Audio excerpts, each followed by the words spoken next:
Hey there, sisterhood. April here, and I'm so excited to launch you into the universe of What's Her Superpower. Superpowers, sisterhood, secrets revealed. What's Her Superpower explodes onto the scene, alternating between real talk solo episodes and electrifying guest interviews. Hello and welcome. We have a fantastic guest with us today, Miss Monique A.J. Smith. Her company is Seeds of Empowerment, and her podcast is Chat in the Garden. So so excited to see you, Monique, today and get to know you and let our audience get to know you a little bit. So introduce yourself and tell us a little bit about you. Well, thank you, April. I'm Monique AJ Smith, as you said. I'm a leadership strategist for athletic departments, sport organizations, and individuals who wish to advance in athletic administration or sports management careers. I am an adjunct instructor at both Hampton University and John C. Smith University. I have been an adjunct for a total of 7 years among 3 institutions. Also, I've had a podcast for a decade where I interview Black women athletic administrators across the country on their careers in sports management. I do have a magazine you can probably see behind me called Significance in Athletics and Sports. And there's 6 copies now located on Amazon. Again, the topic, expertise of women in athletic administrative careers. Wow, that's a lot to unpack. Now, you said something you touched on. You've had your podcast for 10 years. The subject has always been Blacks in athletics management. Yes, but it's women.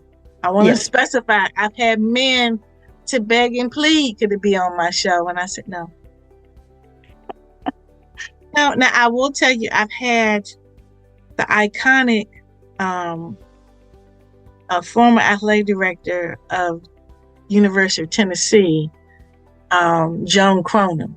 Mm-hmm. And she is the only non-woman of color that I've had on there. She's been a mentor of mine for years. And she had a book to come out. And if I was going to share a template of how to cultivate and get a crowd, that's going to follow, and doing it as a pioneer when women's sports were not the top ticket. Mm-hmm. And she's the one who created that. I did yield for that. I am impressed that you've had 10 years of Black female athletic directors on your podcast, because the number that encompasses is amazing to me. That it's refreshing, I think is the word that I'm looking for, that there's that many in the athletic, especially management. Yeah. So, and it's interesting because when I did my very first year with the podcast, I belonged with a network. And the guy with the network, he was like, well, you really narrow yourself down. And I said, well, this is a profession I've been in for 30 years. And so I know where they are, and I know there's a need, because you, who are not even in it, you're going to tell me how many people there are. And I said, but even those who were in it, women of color may have been passed up for opportunity because people didn't know them. And so I said, well, let me show where they are, number one. And then number two, expose the women about different opportunities they probably did not consider. And so, of course, we began in the NCAA Division 1, 2, and 3. So I began in August. I want to say by February or March, I began to look at the lieutenants, if you will, the assistant ADs. But I also branched off into the NAIA. And because of that, it brought light to the NCAA that they did not have many women of color in the area of leadership. And so I was actually asked by the NCAA to assist with increasing the pipeline. I gave them my suggestions, and I actually did a case study for a conference, and I was able to say, it was an academic conference research. And I was like starting to say how they, can increase the pipeline. Well, that was in 2017. And I want to say like 4 years later, many of the women inside the NCAA began to take those positions because they didn't know about it or consider it. And it continues to be able to, that their opportunities become wider and be able to consider. I've also had junior college athletic directors to be considered, and then YMCAs and parks and recreation directors. And so being able to show the different opportunities out there is because it's a garden, it continues to grow.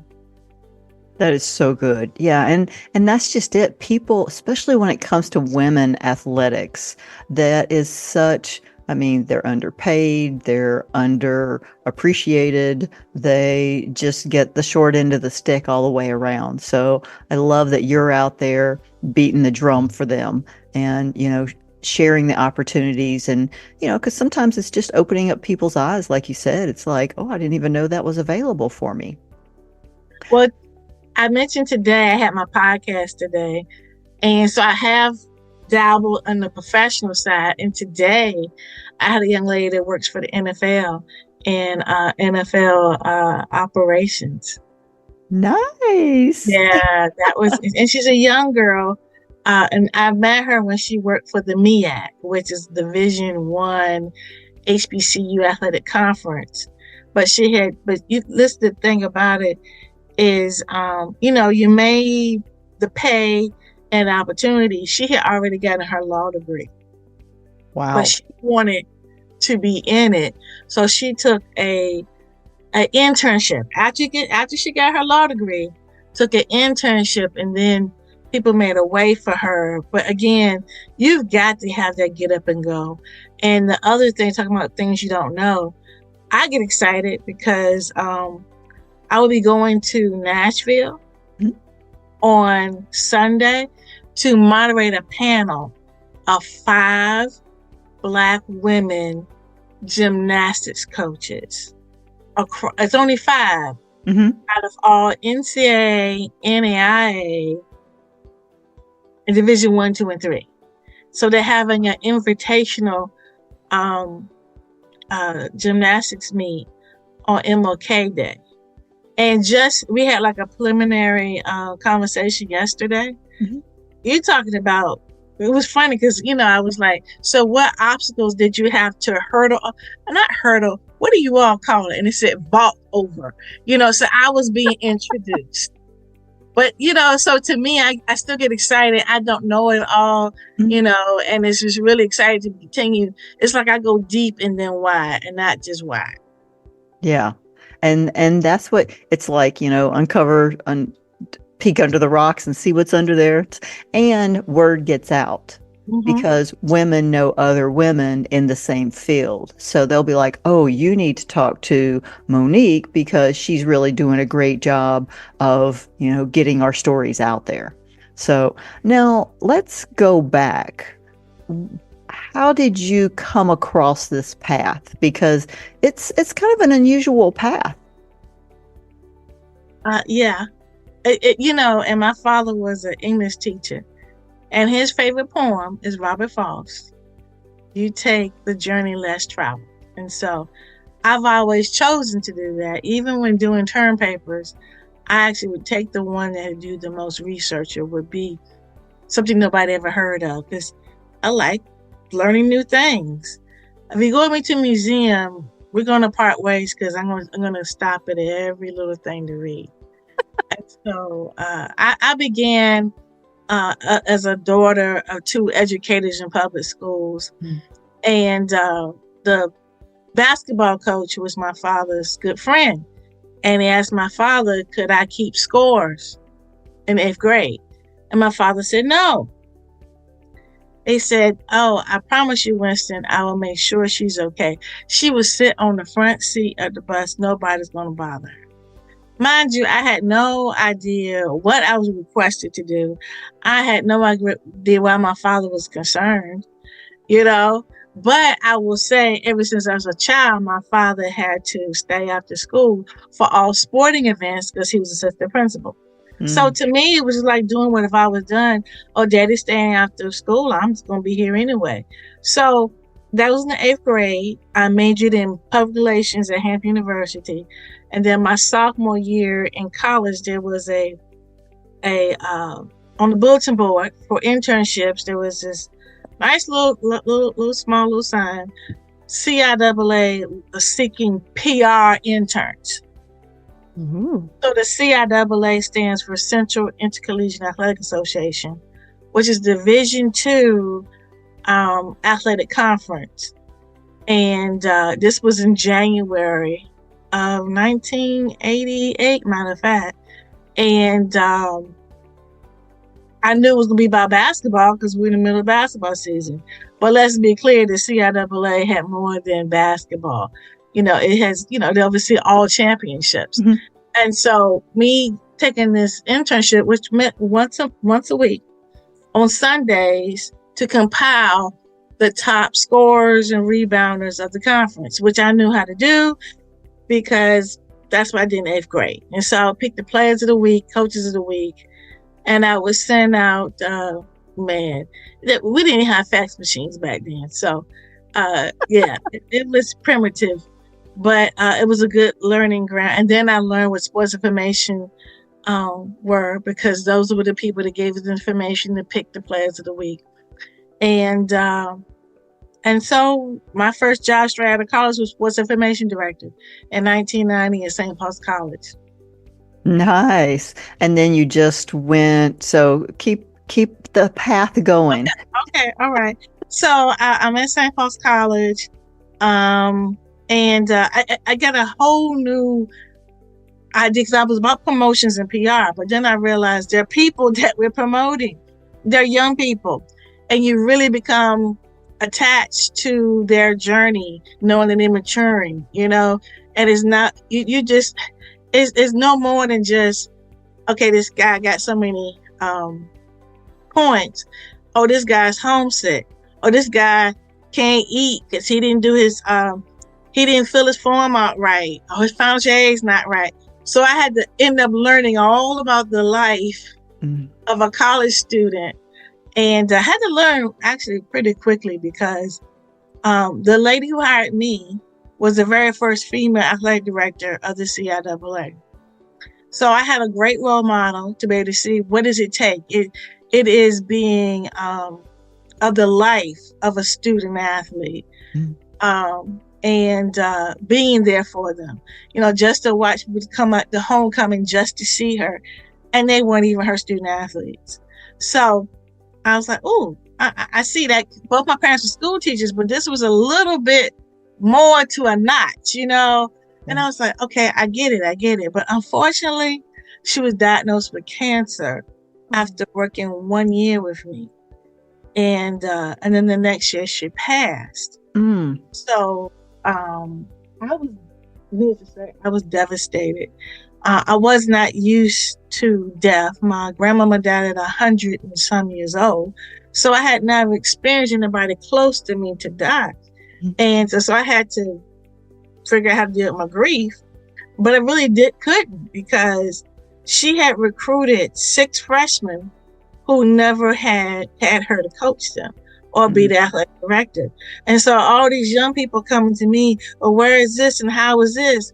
And I was getting my master's. And I just remember, you know, the dynamics of athletics includes things in society that people may not understand. And I did not understand it. So one of it was homophobia. And I was just not aware of the dynamics of a team. And so I said, well, I'm going to do my term paper, my thesis on homophobia and team dynamics. And my supervisor, when I was supervisor, my teacher was like, "Are you sure you want to do that?" And I was like, "I really don't care what these folks think about me. If I'm gonna spend all this time learning something, I need something that's gonna help me be able to navigate the administration on the college campus, the dynamics among the team." It was just because it's just growth, period. Again, you see, I'm talking about the garden and growth.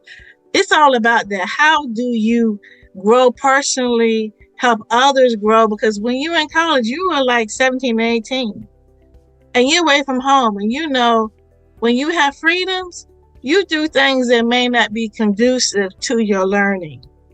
And so somebody has to be there to give me guardrails. Come on back this way. All right, let's go here. And I will say that was in the 90s. And I'm really close with all those young people. And mind you, they didn't know I was close to them in age because I act a certain way. I dressed a certain way. They did not know that. And but in 96, I became interim athletic director. I had been through 5 different supervisors. And I got to get something done. I can't get my roster done because nobody certified the athletes. So I go and certify the athletes. I want to learn this because this is holding me up. Mm-hmm. Then I find out we have some violations with the NCAA. And then I go like, okay, we should be doing blank, blank, and blank. And these are the procedures we should be doing. And I'm here to tell you, people gravitate to people get things done, not the people with titles. So I was already doing these things.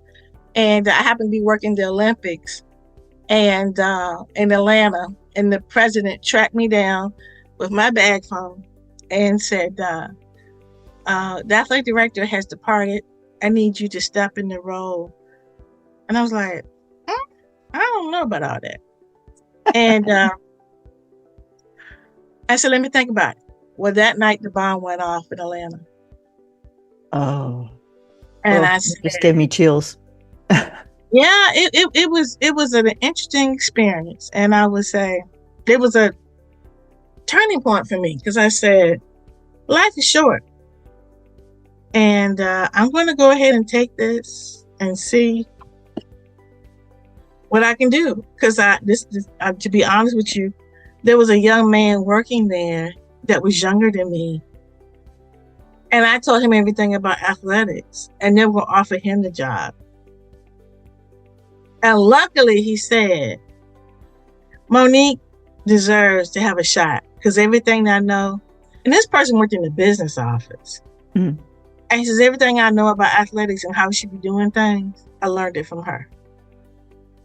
So I do have to credit him for stepping up and saying and doing the right thing. And so I remained in that role for 2 years. And to be honest, I was going through a divorce and I said, peace of mind is something I can't put a price to. Even though, I was a role model for many women who want to be in this position, I just couldn't hold it up anymore. And so I went Division I and was a compliance director for 2 years. And then the commissioner said, come on back home. I want you to work in my office. And I said, well, I'm not going to come back and do the same thing I did as an intern. He said, I didn't expect you to. He said, well, you can come in and you can train somebody to do what you don't want to do. Now, you can't beat that. And so... No, that's a good offer. Yeah, so I came in as PR director and I hired a young lady the week after I got there and I trained her to take that position. Then I became director of championships, director of governance, and essentially chief of staff. I was there for 13 years. And then they changed leadership and I became a full-time consultant, and that's what I've been doing for the last decade. Wow. And it's so funny that because you talk about this stuff, and I mean, we watch a lot of sports around my house. My husband's a huge sports fan. I like sports. I'm more of a football girl. Basketball is not my thing. I have flashbacks. I grew up in a small town. So, most of the time we had a basketball team and we had a track team. So during PE, you played basketball or you went out and ran. That was your two options. And I'm short. I'm like 5'3". So, my idea of going for the basketball is I will fight you on the floor for it. But other than that, I'm not a basketball girl. You're not boxing out, huh? No. So, there's certain things, but as you talk about your path, it's just so fascinating to me that there's so many different things you can do. Yes. And that's why I keep trying to get people to see, that you can do student athlete development, life skills. You can do compliance. You can do marketing. With the NIL, you can help them brand themselves. I'm teaching sports law this semester. I'm teaching sports psychology.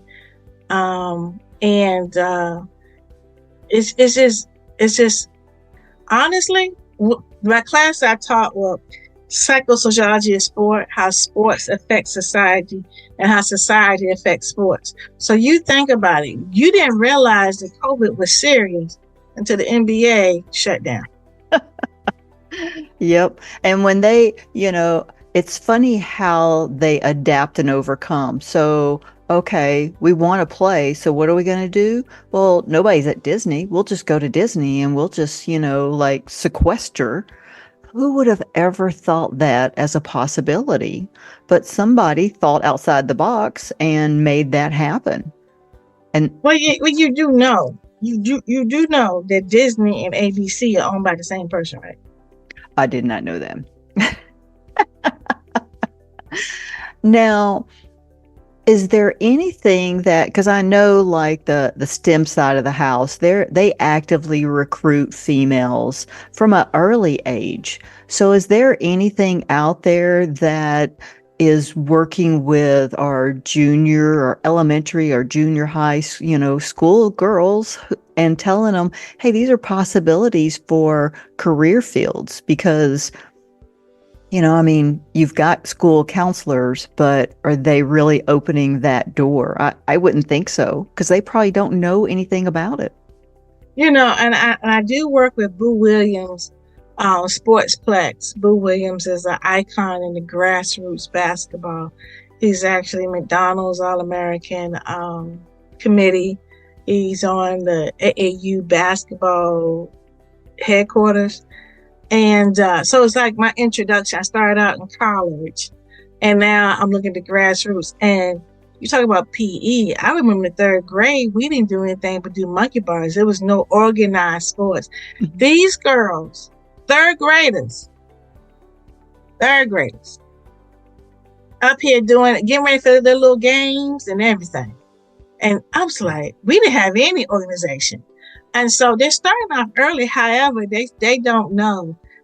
You would think that they would see it as a career path, but what they see is that sports is going to, I was going to say, get your college degree, but let's be honest, their goal is it's going to get me to the WNBA. Mm-hmm. That's the plus and the minus of having a pro league, and even volleyball now, there's a professional volleyball league. Yeah. So it's a half a dozen. And what they may see, what I've seen mostly, is that they think, if I don't want to coach, I want to be an athletic trainer. They don't know the people that's behind the scenes and all. So that's one reason why I started the magazine as well. I try to get it bought in bulk so mm-hmm. that it's given to teams for them to be able to see. And that's it. Because you think about it, when CSI came out, the TV show, mm-hmm. most folks weren't trying to be criminal investigator. I remember Quincy. Yeah. That's about it back in the day. But all of this and want to do crime investigate cold cases, and so when they see it, even if it's from a entertainment piece, and I tell you, one of the reasons why I'm going to Super Bowl brunch for women is that Wednesday beforehand. Oh yeah. Oh, girl, I'm all about. I told you I'm a football girl, so yeah, I don't care. Yeah. Well, I went to the first one. I haven't missed one since 2020. And She didn't have one in 20. I went to February 2020, and then it shut down in March, and she didn't have one in 2021. And so I went because a football player told me about Nicole Lynn. Nicole Lynn is a sport agent. Currently, Hurt from the Eagles is her client. But back then, she had the third draft pick. She was, and a football player told me this in my class. I was like, Black woman, I got to meet her. So that's why I wanted to go. I went to the luncheon. So fast forward, the TV show called All American. You got to watch it. It's on Netflix. Why did they mention? They said it as a adjective. There was a girl talking smack to the football player. They said, "What you trying to be, Nicole Lynn?" So you see how it, art reflects society, and so when you hear that, and the TV people writing the story put it so there was a young girl analyzing a football's potential and trying to show how he can go do that. So don't you think there's going to be some young ladies just want to be a sport agent because they see them on the big screen? Yeah. And now we're seeing them as, NFL referees. Oh, yes. Yes. So, yeah, there's so many roles out there, but it's not something that we're actively pursuing young girls to get into those fields. Well, we're seeing a lot more sideline reporters that are women. Yeah. Yes. And I think that's exciting because, I'm the same age. Pam Oliver and I'm the same age. And she started out in sports information just like I did. Yeah. She started out at a HBCU. But honestly, we weren't taken seriously. Everybody thought you were helping the team out to go find a husband. No. Now, it just so happens that my husband happens to be a former football player from Hampton when I was in school, but that definitely was not that wasn't the scheme of the plan. That wasn't the play I was trying to make. Yeah, they act like you base your whole career on what can I go into to the easiest way to find a husband. They did the same thing to us in the military. The only reason women join the military is to find a husband. It's like, you think I went through all this to find a husband? Bad. I can go to a bar and sit there every Saturday for that. You know what I'm saying? Yeah. And and what's bad is, don't get me started. Yeah. But I totally understand that. And I remember, years ago, before I even went in the military, I worked with a young lady who wanted to be a sportscaster. Oh, really? Yes. And I was probably, 17, 18. And she was about probably the same age.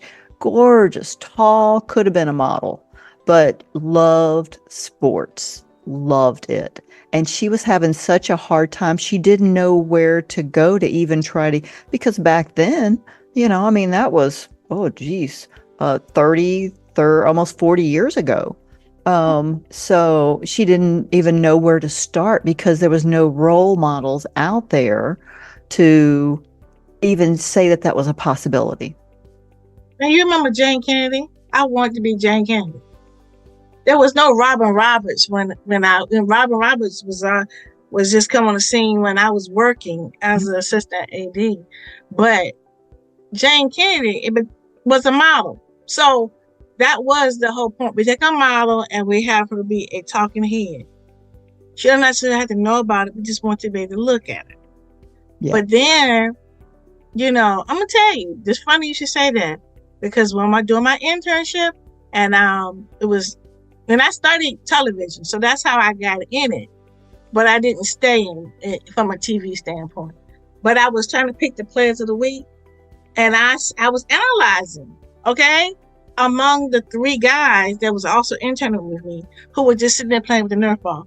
And I said, XYZ plays like Musty Bogues from for Charlotte. And they're like, who? And then this is what they said to me. Who do you think you are, Howard Cosell? I can do that. Well, so every time I would see those guys over the years, oh, Howard Cosell coming straight at you. We'll watch sports, and sometimes, some of the calls, and I'll tell my husband, I don't know why they did that. They should have done this. I'm just a girl and I know that, and he'll just shake his head, but that's my thing. I'd rather watch without commentary because it's just too much ignorance. Because there's usually a lot of pompousness about themselves and about the experience. And I don't really care how you played 20 years ago. If you're going to tell me anything, enlighten me about a play and how is that executed. If it's executed wrong, tell me what they should have done. Educate me. Don't try to get me to vote you for All-American or Hall of Fame or something. Yeah. Yeah. Some of the commentators are just like, oh, you just need to stay home. I don't know why you're talking. I don't know why you're on TV. I could do that. You're not relevant anymore. No, they're really not. Mm-hmm. All right. So what is in store for you and your businesses and everything else you've got going on for 2024? Interesting. Well, the magazine, I am taking individuals for the 8th magazine. The 7th one, again, is in pre-sales right now. Excited about that, to push that out because the magazine really is this. Different from the podcast, which talks about your career path, the magazine is about your specialized knowledge.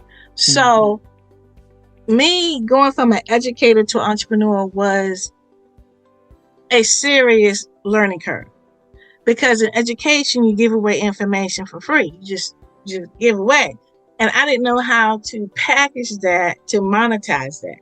And so I'm trying to show, in this day and age, you need to have more than one income. So if you go speak and they tell you they don't have a fee for you to speak, so we can increase the pipeline of Black women or women period in this business, was tell them about the magazine. And then you sign it, and then they buy the magazine from you. You have a product, because most of you don't have time to write a book, And so in the magazine is a specialized knowledge. What is it that you can bring to the table that you can go and be a consultant on? What is something that you corrected every institution you've been on? And so just trying to get them to think entrepreneurial. And so it's interesting because now our student athletes can do the same thing, benefit from the name, image, and likeness. So what is it that you do well? So do you really have a good jump serve? What is your process of going about doing about that? So you can have a camp in your hometown with your name on it and your high school coach just oversee it, and you can get money from that. So just trying to teach them that you're a business in yourself, you're a brand and business can be the same thing. So just trying to educate more on that. And then hopefully, to continue to lead athletic departments with staff retreats. Because again, these things I'm just telling you about, name, image, and likeness. I'm a leadership strategist. So I really do concentrate on trends and thought processing. And one of the ones, I think I might have told you this, I did, I put a bid in to speak for Human Resource Conference in Richmond. And we were talking about, the theme is about the Olympics, to be similar to the Olympics. And I already have a workshop called Trying on Phil's Rings. But Phil Jackson, I know you don't necessarily care about basketball, but Phil Jackson has 11 rings as a basketball I know who coach. Phil Jackson is, though. Okay, well, good. For Chicago and LA Lakers. And so, but even though he didn't go to the Olympics, his players did. All right. So how do you coach a decorated employee? So that could also be used for the military. How do you bring them into the fold? So he's got this thick book, and he talks about how to manage, how to coach these decorated players, to continue to win. And so I have a workshop with that. And those kind of things I do. I have another workshop called Our Playing Field is Expanding, how to deal with change in the workforce. So That's where I really do enjoy. It's just that workshops on college campus are seasonal. And so. True. So you can take the summer off. No, summer is when I'm doing the workshops.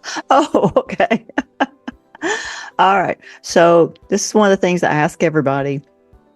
What do you feel like your superpower is as a woman in the field that you're in, that you bring to the table? I'm a creative problem solver. I see possibilities. People say, I keep hitting the wall. I say, is that a wall or is that a door of opportunities? All in how you look at it. That's so good. I got to write that down. Door of opportunity. All right. Last question. What is your word for 2024? Process. Because I really had to learn as a consultant and doing executive coaching, I have to release from the outcome. I'm just, I'm praying that the person gets the job. I practice them with interviews and whatnot. And even when you consult and trying to fix a problem, like right now, I helped a client with a corrective action with one of her staff members. And I told her how to go about X, Y, and Z. And I want to know what happened. Did it go as planned? And so I guess it did, because she didn't call me back or tell me anything about it. But I just got to let go of the outcome and just concentrate on the process, because it's true. It's more important that she understood why I did whatever I did, so the next time it would be part of her process and not having to call me. Yeah, definitely. Yeah, that's so true, because we sometimes we get stuck in the details, and like you said, sometimes you just need to go big picture and say, okay, this is my process of how I accomplish things, and I've got to stick to my process, whatever that process is. And so the key thing is not necessarily with me, but when I get people to see you did blank and you did it more than one time, then the process is something that you can qualify as your framework and you can monetize it. Yep. Yeah. And yeah, we'll talk some more, because you said so many things that, like, multiple streams of income. Yeah, definitely. And financial responsibility, and hopefully as these kids, because they are kids, and we ran into the same thing in the military, was this is the first real time in their life that they've had money, that they're making money. Their parents aren't there to really oversee what they're doing, and they just go out of control. They go off the rails. And these athletes are coming into money that is big money. Young sailors don't get paid that much, but they still think they can go out and buy a BMW and have a $700 car payment. So, there's got to be some kind of education when it comes to, Well, most Division I schools are required to have financial literacy. Mm-hmm. Right. And then, and then your agent, has to do, I say, if you have an agent, you got to make sure that they have someone to do your taxes. Because listen, you're talking about getting a car and having a car payment. Well, with these NIL deals, they're not even having a car payment. But guess what? If you're given a car, you still got to pay taxes on the car. Yeah. And if you don't have any money that was given to you about the car, how are you going to pay the taxes? Yeah. Taxes, insurance. Big question. Yeah. They don't have a clue. And so the key is being able to decipher people on your team. Yeah. Because you got vultures out there. You see, I know they're trying to round it up, but, Reggie Bush, because it's football, Reggie Bush wants his Heisman back. Well, brother man, if the speed limit is 55 and you're going 65, you got a ticket. But if the next month they change the speed limit to 65, you still got a ticket because you broke it when it was 55. So you broke an NCAA bylaw when it was an NCAA bylaw. But do you know kids today don't even, until you educate them, they don't realize that he was not wrong. Mm-hmm. They just think it's normal for these things to happen. You know, so if you get product, you still got to pay taxes on product. Uncle Sam doesn't care that you don't know. Ignorance is not a protection. Yes. There's a lot of criminals in jail right now that because they, well, I didn't know. Well, that's no excuse for breaking the law, So, and that's the problem is that, and people say, oh, well, they have parents. Well, in some cases, yes, but their parents don't know. Some parents are living through their child. Yeah. And some parents, they never had money to start with. So you can't educate someone about something you don't know anything about. Mm-hmm. So, all right, we're way over time. So we're not sure if this is going to be one episode or two. Oh, I could talk to you all day. So, but yeah, I know you've got stuff to do but we appreciate y'all. Miss Monique, I appreciate you so much for spending time with us. This was such an education.